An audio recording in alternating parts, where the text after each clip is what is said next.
Perfect. Well, thank you so much for joining us today, David. I understand you have a land acknowledgement to start us with. Yes, thanks, Amanda. I'm coming to you from the traditional territory of the Esquimalt, the Wasanic, the Sauk, the Sequimp, and the Songhees First Nations here on the southwest corner of Vancouver Island, British Columbia. And I don't say that lightly. Indigenous rights and Indigenous issues have been a big part of my life. My first job in law was on a reserve in Alberta, the Maskwacis First Nations. And when I was there, that reserve had the highest suicide rate in Canada. I was working with a wonderful Indigenous lawyer named Willie Littlechild. He later became a Truth and Reconciliation Commissioner. So I say this in a very sort of sincere way, that we have a lot of work to do in reconciliation.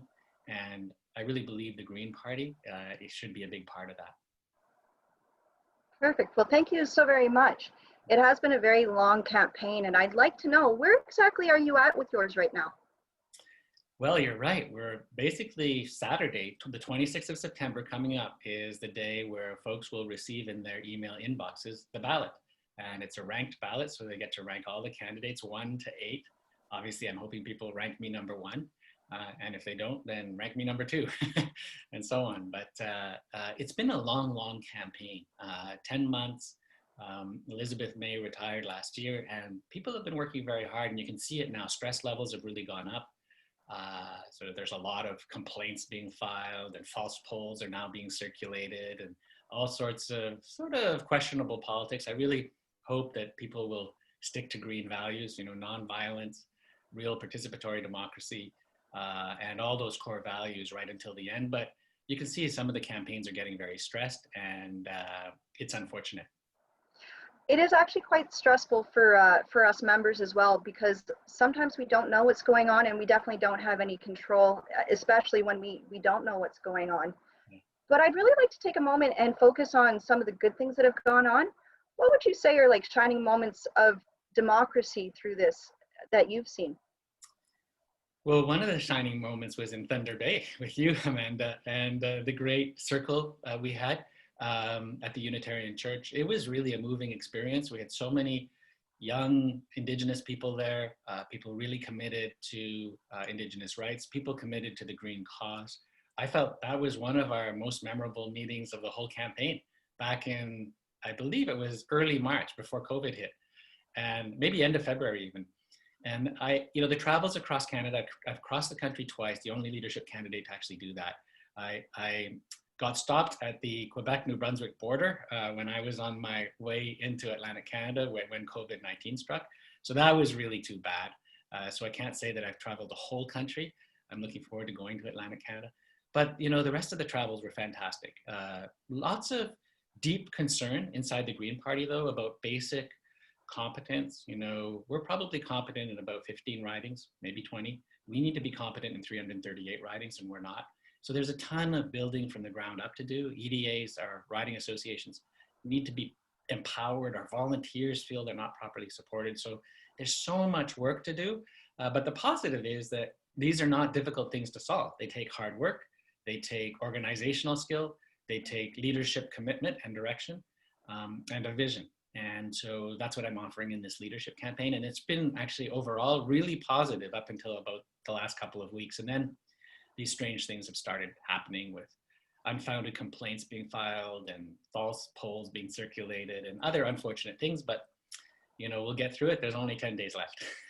Absolutely. Now, one of the things that you did touch on were complaints. And we've seen so far 2 of the candidates be removed from the ballot.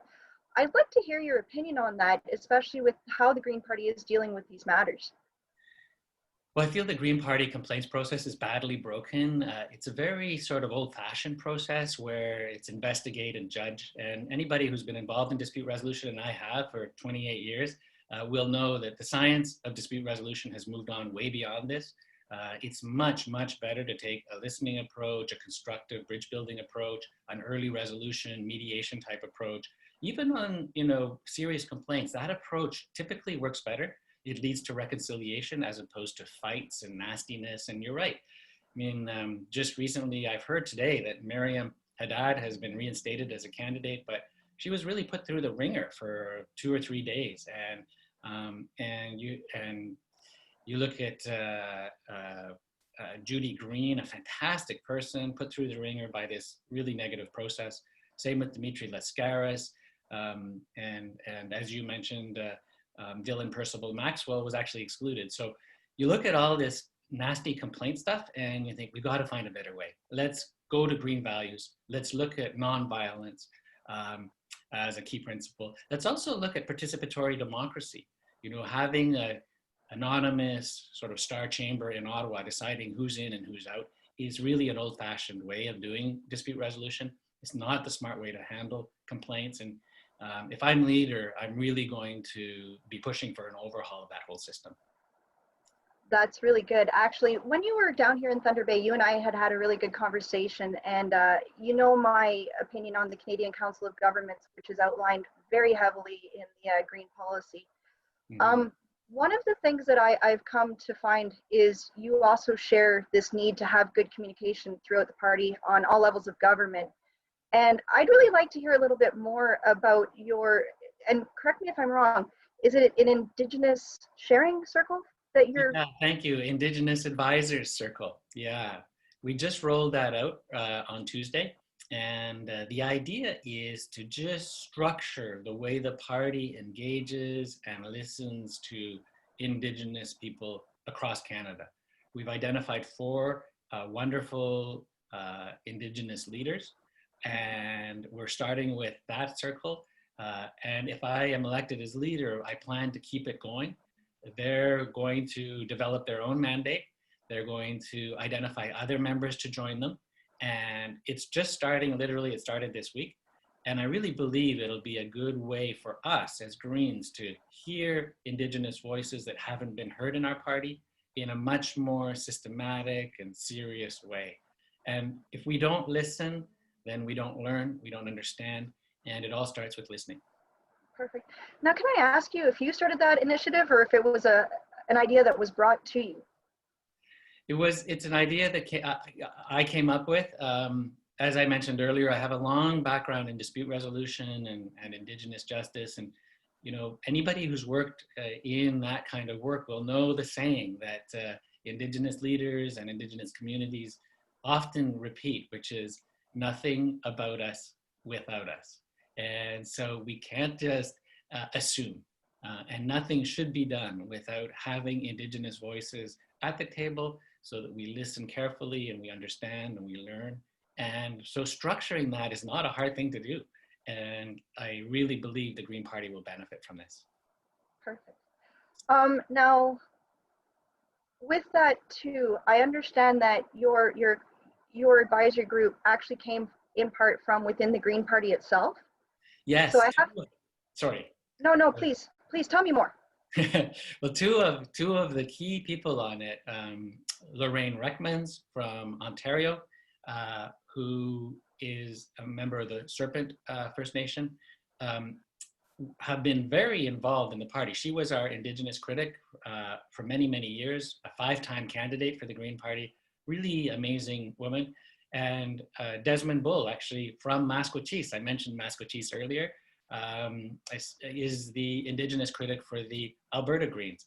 So these are folks who are in our party, who want to contribute, and who have a long history of commitment to green values as well. And if we can match up green values, which are really fantastic, this great strength, the great strength of our party, just dropped my microphone, with Indigenous values, and really be conscious of how we reach out to traditional Indigenous values. And I think we could really have a great impact on where the party goes with our platform, where we go with our internal structures and so on. Perfect. I really do like it when change comes from internal, because then it seems to have more value. Yeah. Now, as we have discussed, this has been an incredibly long campaign. Could you tell me what October 4th looks like for you? October 4th is a key date. That's probably the day when we'll learn who the new leader is. And what I would really hope to do is reach out, first of all, to the other leadership candidates and also their teams, their campaign managers, volunteer coordinators, and really offer up the idea of coming together, staying united. I really believe that if these 8 candidates for the leadership stay in the race, run, win seats, become and remain strong leaders inside the Green Party, we'll all be much better off. And so that's what I'm hoping to see, is that on day one, I can reach out, bring people together. And, you know, we have lots of really important jobs. You know, there are 2 co-leader jobs. If I'm leader, I plan to form a co-chairs of our shadow cabinet. I won't be one. We'll have 2 other co-chairs to chair those meetings and lead it. So there's lots of very important work to be done. There's a ton of work to be done inside the party on diversity. There's a ton to be done on policy development. So there's just a lot of work. And so that's the first job on day one. I have a feeling there might be a few media interviews then too, and reaching out with a strong, positive message about the future of the Green Party is going to be critical on October 4th and 5th. And depending on how COVID goes, I'd love to get on the road. I really love being on the road. It was great coming to Thunder Bay and seeing you and at the Unitarian Church with that huge circle. And I love to just do that kind of thing across the country, really listening to folks, listening to Greens, finding solutions, recruiting candidates. The full diversity of Canada should be represented in our candidate pool and also in our volunteers, inspiring volunteers and bringing them in. So that's kind of the task after October 4th, I see. Perfect. I've heard an awful lot of talk about how the Green Party needs to update things like their media relations, their media list even. And I've noticed that you've actually made some serious gains with the media on your campaign. Can you tell me what you're going to be doing going forward to change the relationship that the Green Party has with the media? Yeah, one of the things we learned really early on, and actually, again, Thunder Bay was a perfect example of this. We had a ton of local media come out to events. It seemed to me like people are looking for good news stories. They're interested when the Green Party leader or even a leadership candidate comes to town. You know, I think you'd set it up to have, how many? We had 3 radio stations. And so that created 3 internet stories, right? Which we could repost, we could put on Facebook, we could tweet out. And that creates a sense of energy. And then our supporters do the same, they amplify the message. And I'm a real fan of reaching out to smaller communities where they don't play the same kind of gotcha journalism style. It's really about what's the story, what do people know, and it's not about how can I look good as a journalist by tripping you up, right? And I just love that about the smaller market media. And that's the way I think that media should be going. And by the way, I think there's a policy lesson there too. Our current government, the Liberals, are funding big media, mainly media out of Toronto, Montreal, and so on. I'm a real fan of funding community media and not just focusing on, you know, the big national news papers, national news media. Let's help local community media to grow. Perfect. So now that we've got that dealt with, we're actually going to deal with the media now, and I like that idea. What are your plans for party unification? It starts with the leadership teams, the leadership candidates and their campaign managers and their teams. We really need to pull together. And you look across the teams, we have so much talent. So many people have put in so many hours, you know, phone calling, communications work, social media work. It's been really impressive to see the talent out there. So how do we harness that talent? How do we pull it together for a good cause? And sure, you know, there may be some, I don't know, some of the people on the extremes who really only came in for one reason, which was to support one candidate. That happens in all leadership races. But hopefully we can retain as many people as possible and create a sense of togetherness, a sense of positivity, that we're working for a larger cause. You know, we're working to save human civilization and end mass species extinction. What could be better than that, right? And how can we all pull together on those missions? 100%. Now, you have said there has been some growth within the party. Do you have any idea of, like, percentage-wise what that actually translates to? Or? Yes, we have some pretty specific numbers. We started with 23,000 members, and now we're up to 35,000. So that's been great growth during this leadership campaign. Very, very impressive work by the campaign, selling memberships, bringing in new people. And now, starting on October 4th, the huge challenge is, how do we retain people? How do we say, look, we may not agree on everything, but we agree on 75% or 80%. And let's focus on the positive. Let's focus on building together. Let's focus on taking on the Liberals in the House of Commons, holding their feet to the fire. Let's take on the NDP, who have consistently said one thing and then done another on the climate emergency and even on social justice. Like Jagmeet Singh a couple of months ago was talking about, oh yeah, we need a guaranteed livable income. And then we just had the speech from the throne yesterday, and he's saying nothing about it now. Really disappointing. So let's take on the other parties, hold them to account, and have Canadians see that the Greens are consistent. You know, we've fought for the environment since 1983. You know, we fought for social justice with a guaranteed livable income and free tuition for trade school, college, and university. Huge equality-seeking mandates that we have really been fighting for since we were founded in 1983. We're consistent on social justice. We're consistent on transforming our economy so it's a green economy. And let's hold the other parties to account. I think we could galvanize the Greens if we all stuck together, and I really hope that happens after this race. Absolutely. Well, I think that's all the questions that I have for you for today. Do you have any parting words of wisdom for us? Any more hockey tricks?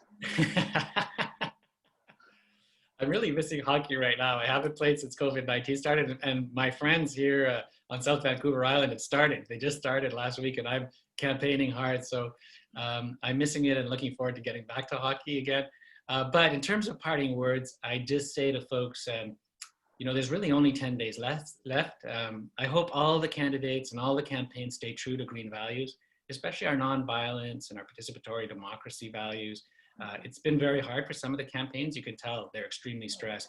They're turning into, you know, releasing false polls and filing unfounded complaints and things like that. So it's disappointing to see this, but we've only got 10 days left. So let's stick with our core values, and then let's come together after this is all over. Let's work together in a positive way, which really builds the party as opposed to tearing people down. Let's build people up.